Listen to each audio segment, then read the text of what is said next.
The plaza stretched for miles beneath the crimson sky of the Caldrian homeworld. Billions watched across the galaxy as General Marcus Chen stood in chains at the center of the ancient execution ground. His uniform had been stripped away, replaced with plain white cloth that would burn easily. The Caldrians wanted everyone to see this moment. They wanted the galaxy to understand what happened to those who defied their empire. Marcus Chen did not look afraid.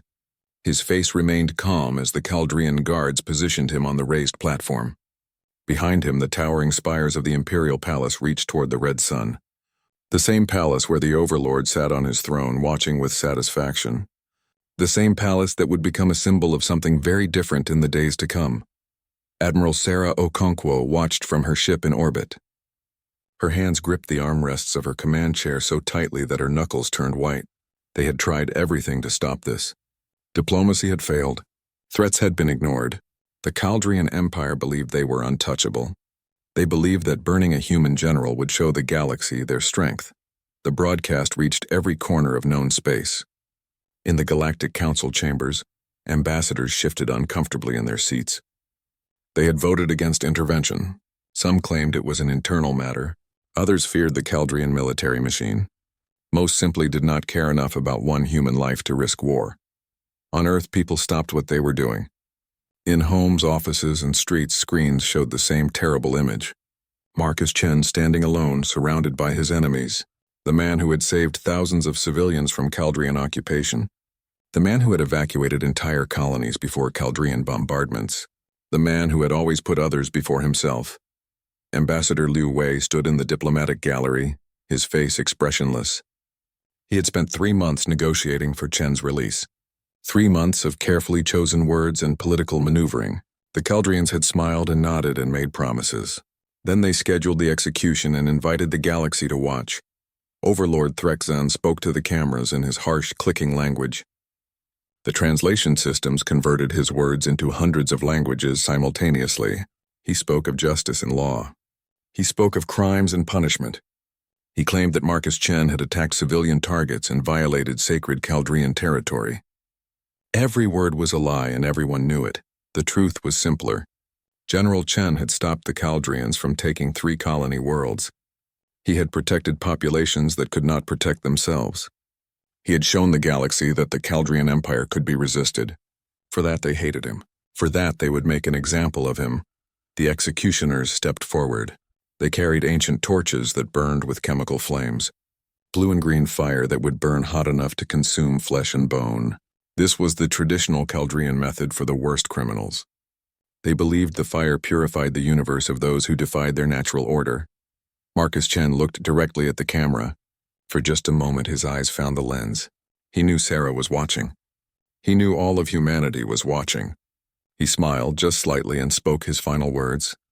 "You have made a mistake. Humans do not forgive and we never forget." The torches touched the platform. The flames erupted around him.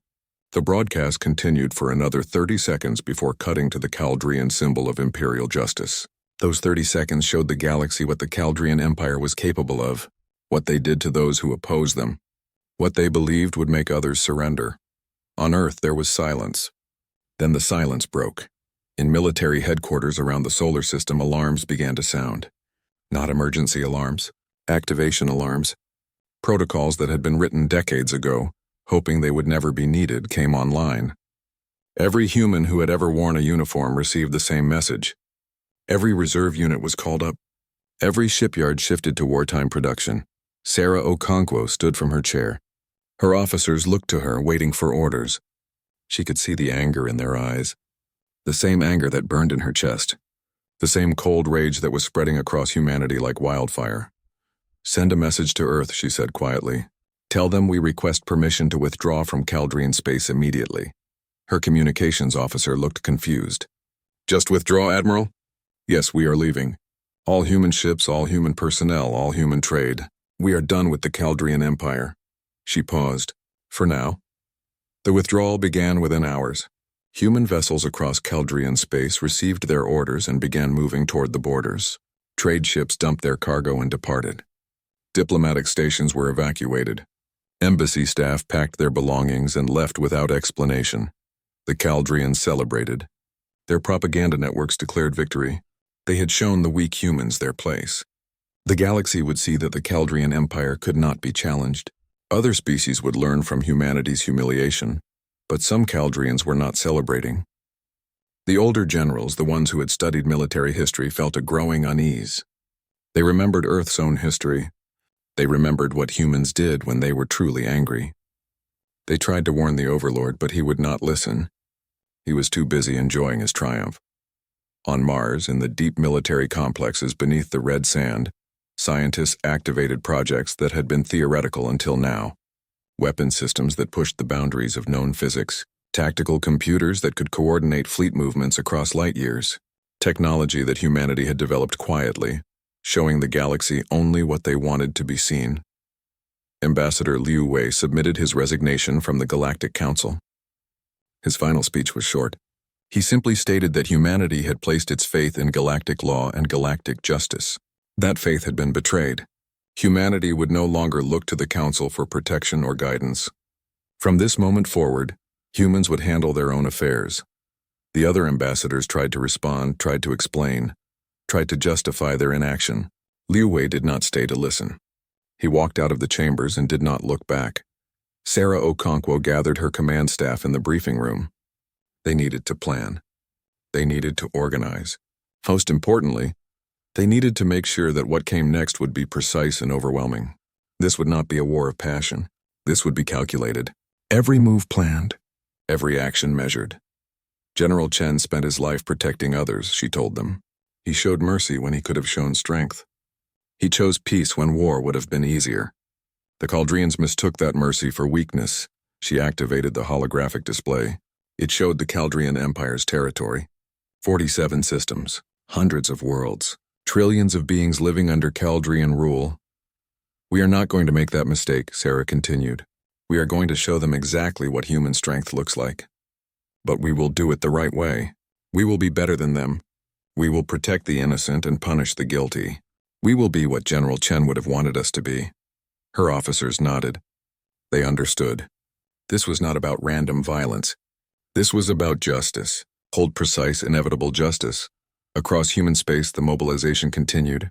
Every factory worked around the clock. Every shipyard launched new vessels. Every training facility pushed recruits to their limits. Humanity had been caught off guard once. It would not happen again. The Caldrian Empire had wanted to send a message by burning Marcus Chen alive. They had succeeded. The message was received. Humanity understood perfectly what their enemies were capable of. Now it was humanity's turn to send a message, and the galaxy was about to learn that some fires once started cannot be controlled. 3 days after the execution, the Galactic Council called an emergency session. They expected the humans to ask for help. They expected appeals for justice or demands for sanctions against the Caldrian Empire. What they got instead was silence. The human seat remained empty. No ambassador came. No message was sent. The council debated what this meant. Some thought humanity was too shocked to respond. Others believed they were preparing a formal complaint. A few, the ones who paid attention to history, suspected something very different. They remembered that humans had a saying about silence before storms. On Earth, the silence was not empty. It was filled with activity. Every major city hummed with purpose. Factories that had produced civilian goods were retooled overnight. The production lines that once made transport ships now built warships. The facilities that created medical supplies now manufactured ammunition. Humanity's vast industrial capacity turned itself toward a single goal. The transformation happened faster than anyone outside human space could have imagined. This was not a nation preparing for war. This was an entire species mobilizing for total conflict. Every human colony from the inner worlds to the outer reaches contributed. Resources flowed toward Earth and Mars like rivers joining an ocean. Sarah Okonkwo was no longer just an admiral. The Human Defense Council had promoted her to Supreme Commander of the newly formed Retribution Fleet. She did not want the title. She had told them she was too angry, too close to Marcus Chen, too invested in revenge. They had promoted her anyway. They told her that her anger was exactly what humanity needed right now. Her first briefing as Supreme Commander revealed secrets that shocked even her. She had thought she knew humanity's military capabilities. She had commanded fleets and led battles. But what she saw in that briefing room went far beyond anything she had imagined. Project Prometheus was real. The rumors had always existed, whispered among high-ranking officers. Stories of weapons that broke the known rules of warfare. Technology that could change everything. Sarah had assumed they were just stories. She had been wrong. The lead scientist explained it to her in simple terms. Humanity had been developing advanced weapon systems since first contact with alien species. Not because they wanted war, but because they understood a basic truth. When you are the newcomer in a galaxy full of established powers, you need advantages. You need cards to play that others do not expect. The faster-than-light disruption network could create interference patterns that made enemy FTL travel impossible in designated zones. Ships trying to jump to light speed would simply fail. They would be trapped, unable to escape or call for reinforcement. The autonomous combat intelligence system could coordinate thousands of ships across dozens of star systems simultaneously. Each vessel would act as part of a greater whole, adapting to enemy tactics in real time. No communication delay, no confusion, perfect coordination. The Psychological Operations Division had been studying Caldrian culture and psychology for years. They knew what the Caldrians feared. They knew what motivated them. They knew how to break their will without firing a single shot. Sarah listened to it all, her mind racing. This was not just military preparation. This was the work of decades. Humanity had been ready for this kind of war long before anyone realized war was coming. The only question was whether they would ever need to use it. Now they had their answer. "How long until we are ready?" Sarah asked. The logistics coordinator checked his displays. "The first wave can deploy in 2 weeks. Full mobilization in 30 days. Make it 10 days for the first wave," Sarah ordered. "And I want complete intelligence on all Caldrian military positions within 5 days." The room moved into action. Orders were sent. Resources were allocated. The machine of human warfare began to turn, picking up speed with each passing hour. The Galactic Council finally received a human transmission on the 5th day. They expected it to be a response to their meeting requests. Instead, it was a simple announcement. Humanity was withdrawing from all galactic treaties. The Mutual Defense Pact was void. The trade agreements were canceled. The diplomatic protocols were suspended. Ambassador Liu Wei appeared in the recording. His face was calm, but his words carried weight that made several council members uncomfortable. "Humanity placed its trust in galactic law," he said. "We believed that civilized species would stand together against injustice. We were wrong. General Marcus Chen died while the galaxy watched and did nothing. We will not make the mistake of relying on others again. From this day forward, humanity will see to its own security and its own justice." The transmission ended. The council chamber erupted in debate. Some called it an overreaction. Others warned of the dangers of an isolated human military. A few suggested that maybe, just maybe, they should have done something about the execution. The Caldrian representative laughed. He stood before the council and dismissed the human announcement as childish tantrum. Humanity was one species among thousands. They controlled barely a dozen systems. They had no ancient empire, no vast territories, no centuries of military tradition. They were newcomers playing at being powerful. "Let them isolate themselves," he declared. "They will come crawling back when they realize how much they need the galactic community." What the Caldrian representative did not know was that human intelligence officers were recording every word he said. They were analyzing his body language, his tone, his choice of words. They were building a psychological profile that would be used to devastating effect in the weeks to come. On Mars, beneath the Olympus Mons military complex, the first ships of the Retribution fleet were being fitted with the new weapon systems. These were not the ships the galaxy knew. Humanity had shown the other species their merchant vessels and their patrol craft. They had kept their true warships hidden, built in secret shipyards in the outer solar system. The new vessels were sleek and dark, designed to minimize sensor detection. They carried the Prometheus weapons, the AI coordination systems, and something else. Something that Admiral Okonkwo had insisted on. Every ship would carry a holographic projector that could display a single image. The image of General Marcus Chen's face, taken moments before his execution. Before every battle, the enemy would see his face. They would be reminded of what they had done. They would know exactly why the humans had come. Training intensified across all human military installations. New recruits learned alongside veterans. The reserve forces, millions of civilians who had served and returned to normal life, put their uniforms back on. They reported to duty stations without complaint. They knew why they were being called up. They had all watched the execution. They all wanted to be part of what came next. The Caldrian Empire continued its normal operations, unaware of the storm gathering in human space. Their intelligence services reported the human mobilization, but the reports were dismissed. Humans were upset. They were making a show of force. They would calm down eventually. Species always did. Some Caldrian military analysts were not so confident. They looked at the numbers coming from human space and felt concern. The scale of the mobilization was unusual. The speed was unprecedented. One analyst sent a report to his superiors warning of potential threat. The report was filed away and forgotten. Sarah Okonkwo stood on the observation deck of the new flagship, the HSFS Chen's Vengeance. The name had been chosen by popular vote among the crew. Every person on board had volunteered for this mission. Every person understood what it meant. She watched as more ships joined the growing fleet. They arrived from Earth, from Mars, from the colonies, each one adding to the force that would soon be unleashed. She thought about Marcus, about his smile, about his belief that peace was always worth fighting for. "I am sorry, old friend," she whispered to the stars. "You would not have wanted this, but they did not give us a choice." Her second-in-command approached quietly. "Supreme Commander, the Council is requesting another meeting. They want to discuss the situation." "Tell them we will discuss the situation when we are ready," Sarah replied. "On our terms. In our time." The officer saluted and left. Sarah remained at the observation deck watching the fleet grow. In 10 days they would begin. The Caldrian Empire would learn what it meant to awaken something that should have been left sleeping. The galaxy would learn too.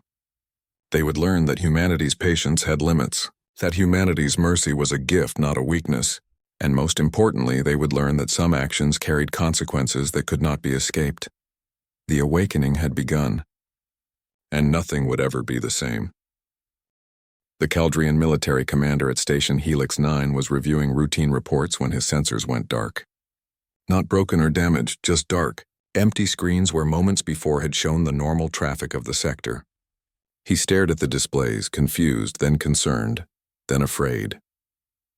All across Caldrian space, the same thing happened in the same instant. 47 military installations lost their long-range sensors simultaneously. Communication networks flickered and died. FTL detection grids went offline. In the space of a heartbeat, the mighty Caldrian military machine went blind and deaf. Then the messages started arriving. Not through the military channels, which were dead. Through civilian networks. Through entertainment broadcasts. Through every screen and speaker in Caldrian space. The same message. The same face. General Marcus Chen looked out from a million displays. His image frozen in that final moment before the flames, and beneath his face simple words in the Caldrian language. "You wanted us to watch him burn. Now watch your empire fall." The human fleets appeared exactly 3 minutes later. They did not come from one direction. They came from everywhere at once. Ships materialized at the edge of 47 different systems, all at the same moment. The coordination was perfect. The timing was impossible. It should not have been possible to synchronize fleet movements across that much space, but humanity had found a way. At Station Helix 9, the commander watched in horror as 17 human warships dropped out of FTL at the system's edge. They were not the ships he expected. Not the blocky cargo haulers or the simple patrol craft that humans usually flew. These were purpose-built warships, sleek and deadly, and they moved with frightening precision. He tried to raise the alarm, tried to contact other stations, tried to call for reinforcements. Every attempt failed. The communication system showed active, but nothing got through. The humans had done something to the network, something that let them control what messages were sent and received. Then his screens came back online, not with sensor data, with a video feed. It showed General Chen's execution, from beginning to end, every terrible second. The Caldrian commander had seen it before, of course. Every Caldrian had been encouraged to watch, to see what happened to enemies of the Empire. But watching it now as human warships approached his station felt very different. When the video ended, a new message appeared. This one was in perfect Caldrian, spoken by a human woman. "We are not here to conquer. We are not here to occupy. We are here for justice. Evacuate your civilians. Abandon your military installations. You have 1 hour. The commander looked at his tactical officer. Can we fight them? Our weapons are online, the officer reported. But our shields are fluctuating. Sensors are unreliable, and we cannot call for backup. The commander made his decision. He had a family on the colony world below. He had children who would grow up in whatever universe came after this day. He ordered the evacuation. Not all Caldrian commanders made the same choice. At Station Gamma 14, the commander refused to surrender. He opened fire on the approaching human ships. The battle lasted 7 minutes. The human vessels danced through his weapons fire, their movements coordinated by computers that thought faster than any organic mind. They disabled his weapons, crippled his shields, and destroyed his communication arrays without killing a single Caldrian. Then they moved on to the next target. The pattern repeated across Caldrian space. Human fleets appeared at military stations, communication hubs, and supply depots. Each time they gave the same warning. Each time they waited for the evacuation. And each time they methodically destroyed every military asset they found. They did not attack civilian vessels. They did not bombard population centers. Every shot was precise. Every target was military. The humans were showing a restraint that the Caldrians had not shown General Chen, and that restraint made their message even clearer. We can control ourselves. We choose when to show mercy. You do not. On the Caldrian homeworld, Overlord Threxon received the reports with growing rage. 47 systems attacked simultaneously. His military command structure was in chaos. His communication networks were compromised. His subject species were stirring restlessly, sensing weakness. He ordered a counterattack. Send the fleet. Crush these arrogant humans. Show the galaxy that the Caldrian Empire could not be challenged. The fleet that jumped to intercept the human forces was impressive. 300 warships, veterans of dozens of conquests. They converged on the human ships at the Crimson Nebula, confident in their numbers and their experience. The humans were waiting for them. The battle at the Crimson Nebula became legend. The Caldrian fleet arrived in formation, ready for traditional engagement. The human ships were scattered across the nebula, seemingly disorganized. The Caldrian admiral smiled. These humans did not understand proper fleet tactics. Then the trap closed. The human ships moved as one organism. They flickered in and out of the nebula's gas clouds, using the interference to mask their movements. The Caldrian sensors, already compromised by human cyber warfare, could not track them. The Caldrians fired at shadows while human weapons found their marks with perfect accuracy. The autonomous combat intelligence system showed its true power. Every human ship knew where every other ship was. They coordinated without communication, adjusted to enemy movements without delay, and executed tactics that seemed to anticipate the Caldrian responses before they happened. The Caldrian fleet broke after 2 hours. Those ships that could still move retreated in disorder. 147 vessels were disabled or destroyed. The human fleet lost 3 ships, and even those crews had time to evacuate. News of the defeat spread quickly. The Galactic Council convened an emergency session, this time with real alarm. The human military capability was far beyond what anyone had estimated. They had hidden their true strength for decades, showing the galaxy only what they wanted to be seen. But more disturbing than the military victories was the psychological campaign. The humans did not just fight. They made sure every Caldrian knew why they were fighting. Before each attack, the local Caldrian forces received the execution video. After each victory, the humans broadcast the names of the Caldrian commanders who had attended the execution ceremony. They were building a list, checking off names, making it clear that this was not random violence. This was targeted justice. The Psychological Operations Division worked around the clock. They had studied Caldrian culture thoroughly. They knew the Caldrians respected strength and despised weakness. They knew the Caldrians believed in hierarchies and order, so the humans focused their attacks on the military commanders while protecting civilians.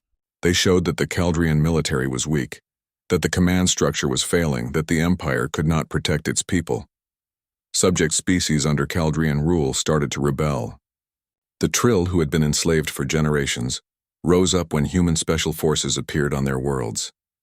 The humans did not ask permission. They did not negotiate. They simply helped free anyone who wanted freedom. On Trill Prime, the human commandos moved through the slave camps with frightening efficiency. They disabled the Caldrian guards, opened the containment fields, and provided weapons and supplies to the Trill who wanted to fight. Within a week, 5 Trill worlds had declared independence. The Caldrian garrison troops found themselves fighting a two-front war against the humans from outside and rebels from within. Sarah Okonkwo watched the reports from her flagship. The campaign was going better than expected, better than planned. The Caldrian Empire was fracturing under the pressure, but she felt no satisfaction, only a cold determination to see it through. Her intelligence officer approached with a new report. Supreme Commander, we have confirmed reports of Caldrian atrocities against human prisoners. Sarah's jaw tightened. They had captured 32 humans when a transport ship was damaged and boarded. The Caldrians had executed them publicly, trying to match human intensity, trying to show they could be just as brutal. Send the execution video to every human ship, Sarah ordered. Let everyone see what we are fighting against. The video spread through the human forces like fire through dry grass. The anger that had been cold and calculated became hot and personal. The crews demanded faster action, harder strikes, more aggressive tactics. Sarah understood their rage. She felt it too, but she held firm to the plan. They would not become like their enemies. They would not lose control. Every action would serve the greater purpose. We add those names to the list, she told her staff. The Caldrians who ordered those executions will face justice. But we will not change our methods. We will be better than them. That is the only way to honor what General Chen stood for. The campaign continued. The Caldrian Empire, which had seemed invincible weeks ago, was collapsing. Systems fell to human forces or rebelled and declared independence. Trade routes were cut. Supply lines were broken. The mighty military machine that had conquered dozens of species found itself unable to stop a single enemy. The Caldrian propaganda networks tried to maintain morale. They showed old victories and promised new ones. They claimed the humans were only lucky, that the tide would turn, that the Empire would prevail. But fewer and fewer Caldrians believed them. The Galactic Council chamber had never been this tense. Representatives from hundreds of species filled the seats, all arguing at once. The humans had been at war with the Caldrian Empire for 3 months. In that time, the Caldrians had lost 39 of their 47 systems. The empire that had stood for centuries was collapsing.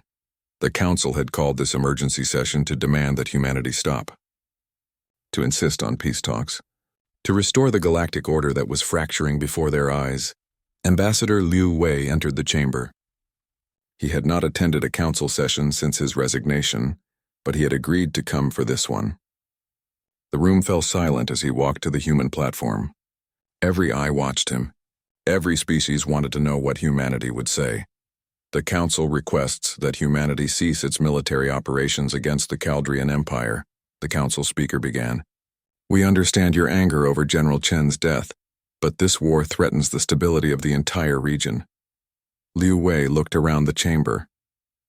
He saw fear in many faces. Not fear of the Caldrians, fear of humans. Where was the council when they burned General Chen alive? Liu Wei asked quietly. Where was this concern for galactic stability when the Caldrians executed a humanitarian officer? Where were these calls for peace when we begged you to intervene? The chamber remained silent. You voted against action, Liu Wei continued. You claimed it was an internal matter. You said that interfering would be inappropriate. So we respected your decision.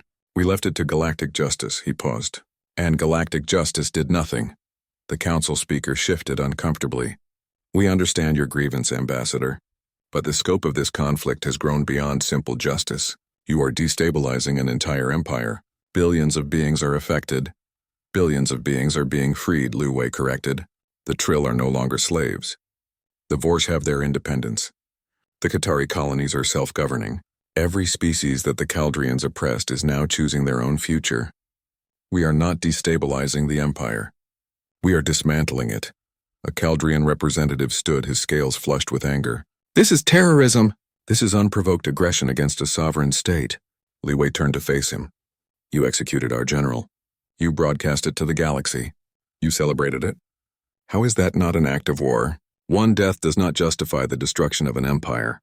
You are correct, Liu Wei said. One death does not justify this. But General Chen's death was not the beginning.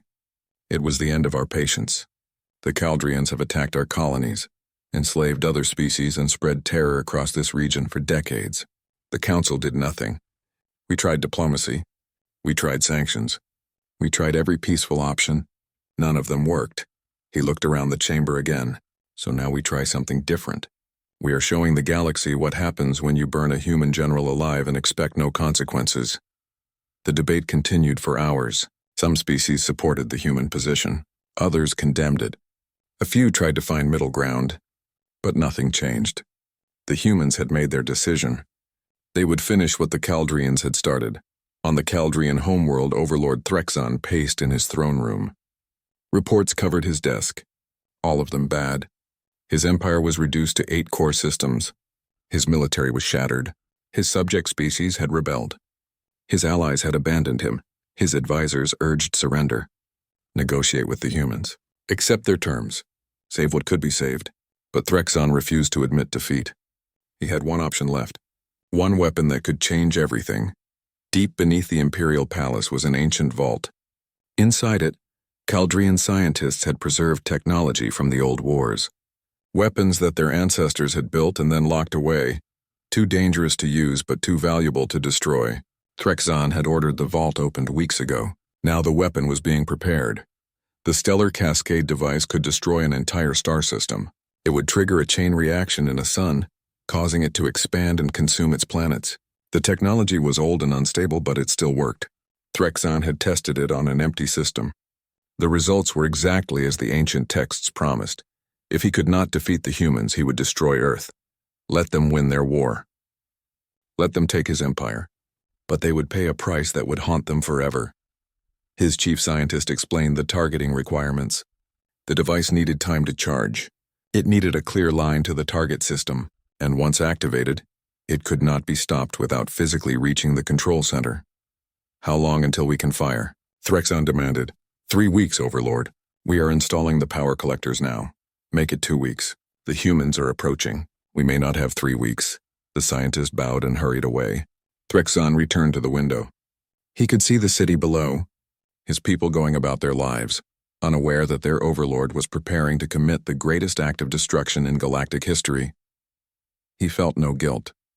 The humans had brought this on themselves. They should have accepted Chen's death. They should have known their place. Instead, they had challenged the natural order. They would learn that some powers should not be defied. The Human Intelligence Network picked up whispers of the weapon within days. Caldrian defectors, scientists who disagreed with Threxon's plan, shared what they knew. The reports reached Sarah Okonkwo's desk with urgent priority. She read them twice, unable to believe what she was seeing.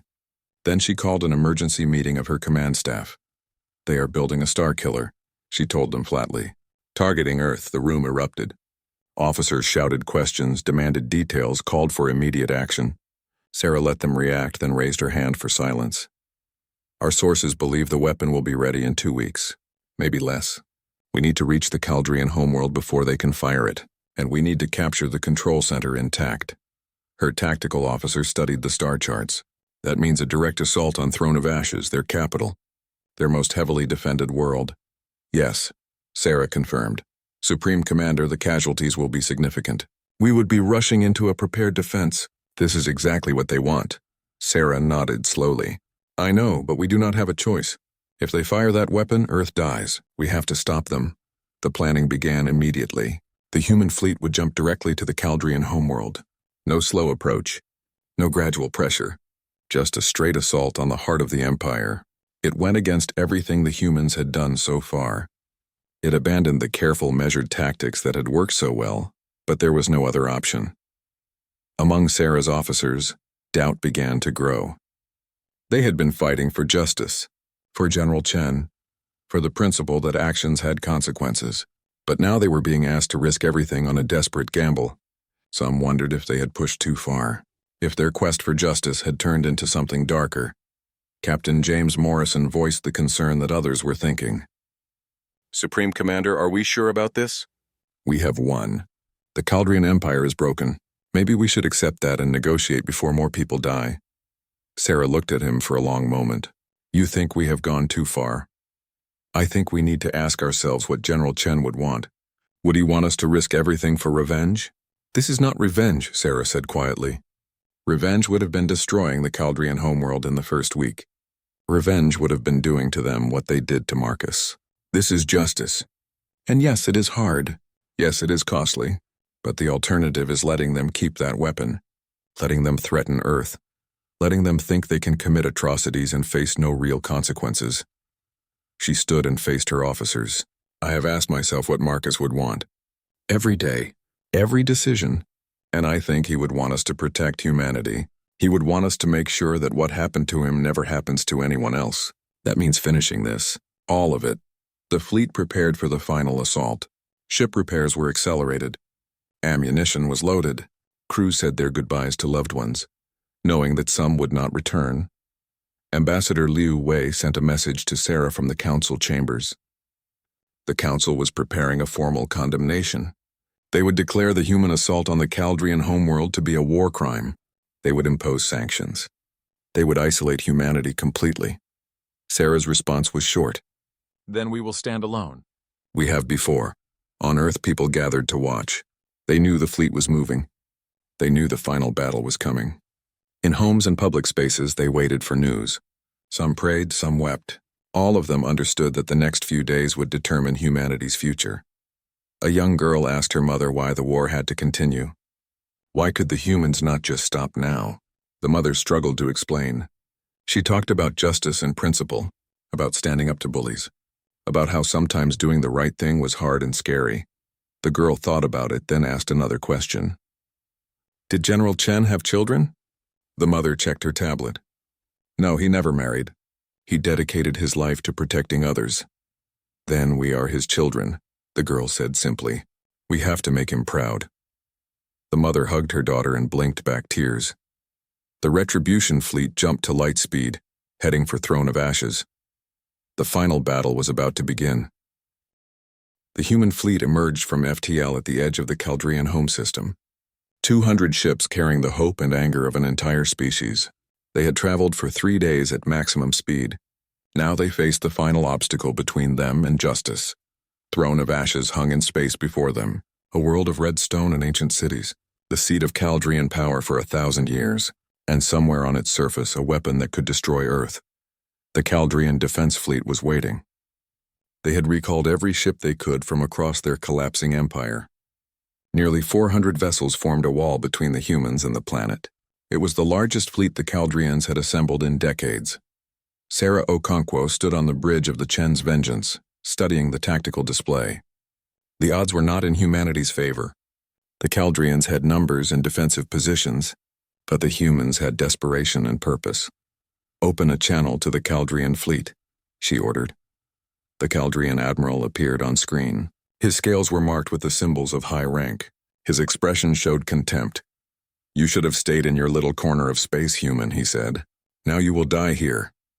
You are protecting a weapon aimed at Earth, Sarah replied calmly. Stand down and let us disable it. This does not need to end with more death, the admiral laughed. The Overlord offers you terms. Surrender now. Accept Caldrian authority, and we will not fire the Cascade device. We both know those terms are worthless. You will fire the weapon whether we surrender or not. Perhaps, but surrendering will let you die with the comfort of trying. The admiral cut the connection. Sarah took a deep breath. All ships prepare for engagement. Remember what we are fighting for. Remember General Chen, and remember that Earth depends on us. The battle began. The human ships moved forward in perfect formation. The autonomous combat intelligence coordinated their movements, turning the fleet into a single vast machine. They did not try to match the Caldrian numbers. Instead, they focused fire, overwhelming one section of the enemy fleet at a time. The Caldrian ships fought desperately. They knew this was their last stand. If the humans broke through, the Empire was finished. They threw everything they had at the advancing fleet, space filled with weapons fire and explosions. Human ships took damage and kept fighting. Caldrian vessels broke apart under concentrated fire. The battle was brutal and chaotic, nothing like the precise campaigns of the previous months. Sarah watched from her command chair as the casualties mounted. The HSFS Resolution exploded, taking all hands with it. The righteous fury was crippled and had to withdraw. The Dawn's light lost main power and drifted helplessly. Each loss was a name she recognized, people she had served with, friends who would never go home, but the human fleet kept advancing. The Caldrian admiral realized too late that the humans were not trying to destroy his entire fleet. They were cutting a path directly to the planet, a narrow corridor through the defensive line, held open by overwhelming firepower. He tried to close the gap, but the human ships were too fast, too coordinated. The first wave of human vessels broke through. They dove toward the planet's surface, targeting the Imperial Palace.